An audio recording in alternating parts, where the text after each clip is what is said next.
I'm Natafa Romain, and for the past year, I've become a bit of a journeyman, jumping on planes, going on road trips, all in an effort to tell our stories.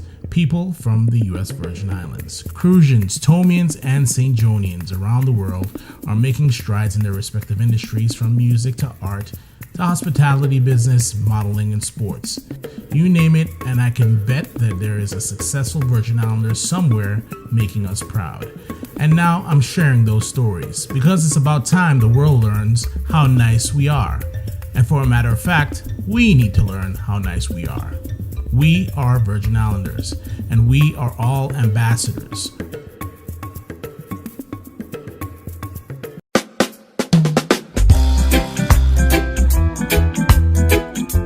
Oh yeah, Virgin Islands nice, so nice.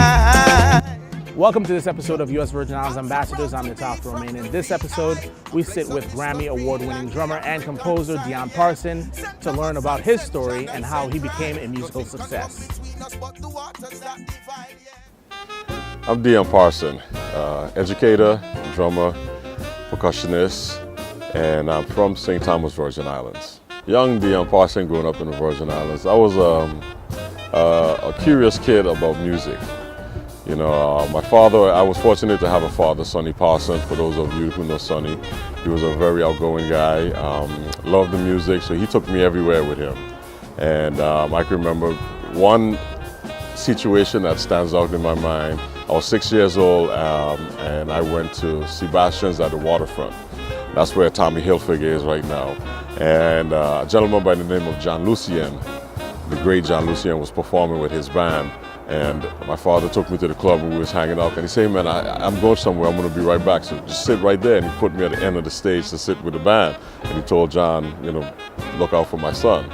And so I just sat there in awe, listening to John sing and checking out the band all night. And every once in a while, John would say, yeah, just go up to the bartender and tell him I need another drink. So I was like running back and forth, but just sitting on the bandstand, listening to this music being played, just kind of triggered everything for me. And, you know, I played trombone. I was taught the trombone from 4th grade by Dr. Trotman. And I played trombone up until high school.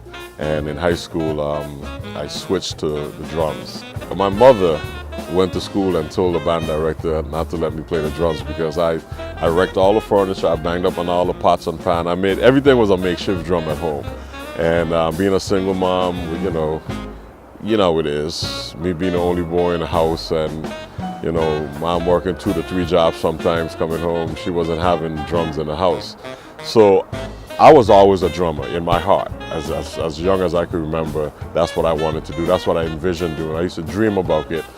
And Dr. Trotman, being, you know, the intuitive teacher that he is, said to me like, okay, you know what?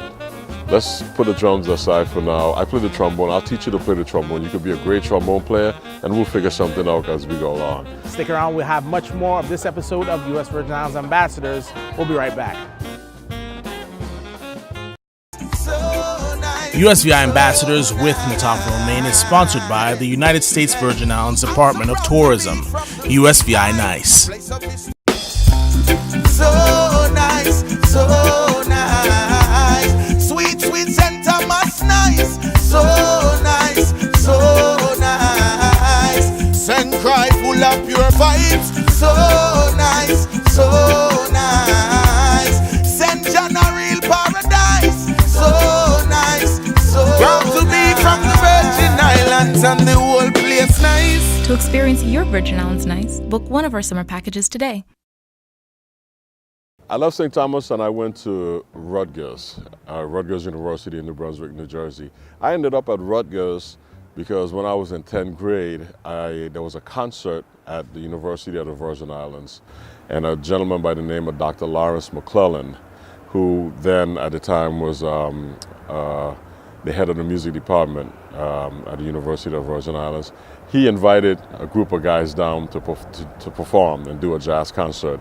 And they were called, they was known as the Rutgers University Jazz Professors. And they used to travel the country recruiting students. And that's how I ended up at Rutgers. But the band that came down was a saxophone player named Frank Foster, the great Frank Foster, a guitar player named Ted Dunbar, piano player named Kenny Barron, who I ended up studying with, a bass player named Larry Ridley, Dr. Larry Ridley, who I ended up studying with, and the drummer was the great Philly Joe Jones, who I had never heard of, but completely blew my mind. I never heard jazz, like traditional jazz at that point in my life. I was 14 years old, like, grew up listening to calypso, reggae, all the Caribbean stuff, and exposed to Caribbean music and a lot of Latin music. My concept of jazz was like Yellow Jackets, Spyro Gyra, that type of stuff. So these guys completely opened up. That's when the light switch went off. Those guys completely opened up a whole nother world for me. A sound, a musical sound, and a concept of drumming that I never ever heard. The freedom of playing jazz, playing improvised music is what really got me. When I graduated, I decided to go on and pursue my master's degree because I didn't really have any plans. I didn't want to move back to St. Thomas. I was kind of really getting into the New York scene and starting to play. And 2 weeks before I graduated, I got a call to go to New York and audition for a gentleman by the name of Ray Anderson, great trombone player. So I went to New York and I auditioned for Ray, and the audition went well, and Ray hired me on the spot and said, hey man, I have this tour, this 3-month tour this summer. Why don't you come on the road with me? So I signed up for grad school and I went on the road for 3 months, and when I came off of that tour, Ray was like, I got 6 more months of work. So I was trying to juggle grad school and be on the road. So I spent my first year of grad school traveling a lot, and after my first year of grad school, I decided to take some time off just to go on the road and really see what that was like, and I did that for 20 years. I was only supposed to take like a year or 2 off, but I did that for 20 years, and then after 20 years, 3 years ago, I went back and finished my master's. But that's how I ended up at Rutgers. I started working with a lot of great musicians in New York. Like I said, I came to New York playing with Ray Anderson. Then after 3 years with Ray, I started working with a piano player named Stephen Scott. And through my association with Stephen Scott, my good friend Dwayne Burno, bass player who just passed away December 28, Dwayne and I came, that was the first bass player I met in New York when I used to come to New York and hang out. Dwayne's birthday was the day before mine.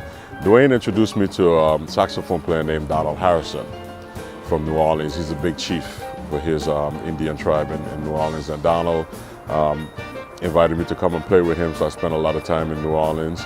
And Dwayne also introduced me to a gentleman by the name of John Faddis, one of the leading trumpet players in the world, protege of Dizzy Gillespie. He used to direct the Carnegie Hall Big Band, and I'm still playing with John to this day, 20 years later. That period was a pinnacle point because I started playing with the serious jazz icons, the Milt Jacksons, the Monty Alexander. Then through John, working with John with the Carnegie Hall Big Band, I met Steve Torre. And Steve Torre was the #1 trombone player for many years, downbeat pole, trombone player on Saturday Night Live, and he plays the conch shells. As a matter of fact, in February, rather in March, I took Steve home. I was on tour with him in Italy, and I took him to St. Thomas, and we did a mentoring program through the schools, and we did a concert of Jazz on the Dock. So, the mid-20s and mid-30s was a major, major point for me. I met the great Ernest Ranglin, the gentleman from Jamaica, the guitar player that invented the skank rhythm, skank, skank, skank. He invented that rhythm, the scatolites. And I worked with him. We went to Africa, recorded in Africa. I traveled the world with him. And I met a piano player through my association with Ira Coleman, playing with Monty Alexander. I met a piano player named Laurent Deville. Laurent Deville is a French piano player. And I worked with Laurent for about 3.5 years. And through my association with him working for Sony Records in France and Japan and the Middle East, we won what's equivalent to a Grammy in France, Victoire de la Musique over there, and which was good because we got to just tour and promote the music over there. So I spent a lot of time in France doing that. So I would say between being 26, 27 years old until I was about maybe 10 years later, 27, 28 years old, I mean, just nonstop, just playing with these guys. And within that time, the other highlight was putting together 21st Century Band, a band comprised of Virgin Islanders. My good friend Ron Blake and I co-founded the band, and we decided to use it as a platform to feature our Caribbean heritage, our Quail Bay music, calypso, reggae, soca. And so we invited Ruben Rogers to join us, and then we invited Rashawn Ross, a trumpet player, and then eventually we got Victor Provost and Steel Pan to come along and play with us. So we've been getting some good success with the band and some good exposure with the band. So I never wanted to be a band leader. That's the other thing. That's something that just kind of fell in my lap. And here I am, you know, running a band, leading a band of amazing Virgin Islanders, you know, really guys, you know, out here, you know, just equally as successful, if not more successful than I am in the business, just doing this, and we have a group together just representing the Virgin Islands. So these are some of the good things that's kind of has happened. I mean, you have downtime, but for the most part, my whole career has just kind of been like this since I got to New York. USVI Ambassadors with Nataf Romaine is sponsored by the United States Virgin Islands Department of Tourism, USVI Nice. Tommy, excuse me, I need your help. Excuse me, Hold on a sec. Yes, we don't have any hot water. and the AC isn't working. Room number. 236. I'll call maintenance. Bowie, what's going on here? I pledge to deliver excellent customer service. We don't have any hot water, and our AC isn't working. I'm so sorry, Mrs. Smith. Let me call maintenance and see how quickly we can have it fixed. Okay. We'll be at the bar. We apologize for the inconvenience. Have a rum punch on us. Thank you. We've moved you to a suite. Thanks for understanding. Stephanie took the pledge. Because tourism, it's all of us.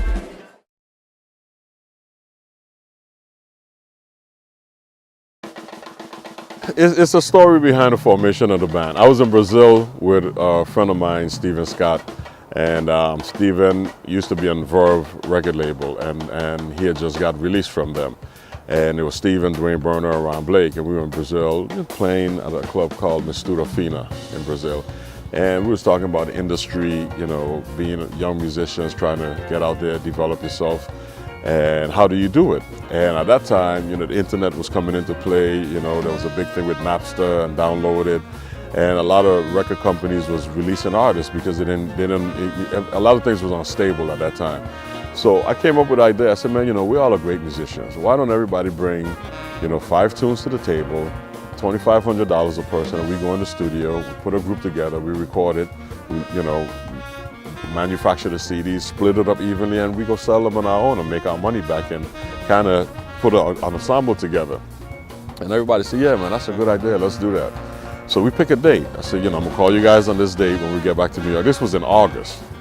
So I'm gonna call you guys in October, everybody get their money together, we'll do this and we'll, you know, go ahead and do this. So I didn't think anything of it. That's what we're gonna do. So I came back to New York, I raised the money, I started putting some music together. So I called everybody up on that day and they said to me, you know, this, I mean, literally everybody was like, man, you were serious? I was like, yeah, I was serious. So I was the only person with 5 songs and $2,500 in my pocket, and I already started, you know, the wheels rolling. You know, I was spoken to my drum teacher at the time, Michael Carvin, saying, yeah, I'm gonna do this project with these guys, and, you know, we're gonna do this. He thought it was a good idea. You know, we're young guys, we're thinking beyond the music, you know, thinking business, trying to create something for ourselves. And nobody else came up with anything. So I said, well, you know what? I'm gonna do this myself. So I decided, okay, here's an opportunity for me to do my project, a project that represents Dion Parson. What should I do? So I said, well, you know, at that time I was on a lot of different records. I recorded with a lot of folks, and they were good representation of who I am, but nobody really knew Dion Parson, like you see, you know, growing up, you know, who I am, you know, as a child to the man I am today. They just knew me as a professional musician playing other people's music. So I decided to put a band together to represent my culture, my cultural heritage. So I called up Ron and I said, hey Ron, let's do this project together, you know. I know we talked about another project, but let's do this together. Come in on me with this and let's kind of put this thing together. So Ron and I formed a record label called Talmon Records. And I came up with the name 21st Century Band because the concept behind the name 21st Century Band was to pay homage to our cultural heritage, our cultural music, Quail Bay music, early calypso, you know, pay homage to the Stanley and the 10 Sleepless Nights and the James D and the Happy Seven and all those type of guys that came before us, and to address that style of music, but with modern instruments, with a modern sound, particularly a jazz approach with improvisation, and kind of see what we come up with, you know, with this new sound. So we called the band 21st Century Band because we was approaching older traditional Caribbean music in a 21st century setting. So that was the concept behind the band, and it took us a while. We had some rough starts getting out of the gate. The record company lasted for about 4 years, and then we had to fold it because of, you know, financial reasons, trying to keep it moving. And but since then, we've put out 4 recordings. I've kind of taken the lead and took over the band, and the last 2 recordings are live at DZ's Club Coca-Cola, which is the jazz club. DZ's Club Coca-Cola is part of Lincoln Center, Jazz in Lincoln Center, and the CDs are Volume 1 and Volume 2. And surprisingly, we're in the process of releasing another CD, and it's on a label called Jazz Heads label, which is a label owned by a gentleman by the name of Randy Klein, who came to DZ's last year and heard the band and approached me to sign the band. So we just recorded in January, and myself and Rashawn Ross producing the album, and we're having a lot of fun doing this, and it's gonna be released, and we're gonna have a good time doing it. So 21st Century Band is kind of like, you know, our platform to showcase and feature our homegrown talents here in the cultured jazz world, as we call it. So you know, we've done a great job combining both genres and both cultures, and we're getting some good success out of it. USVI Ambassadors with Nataf Romaine is sponsored by the United States Virgin Islands Department of Tourism. USVI Nice.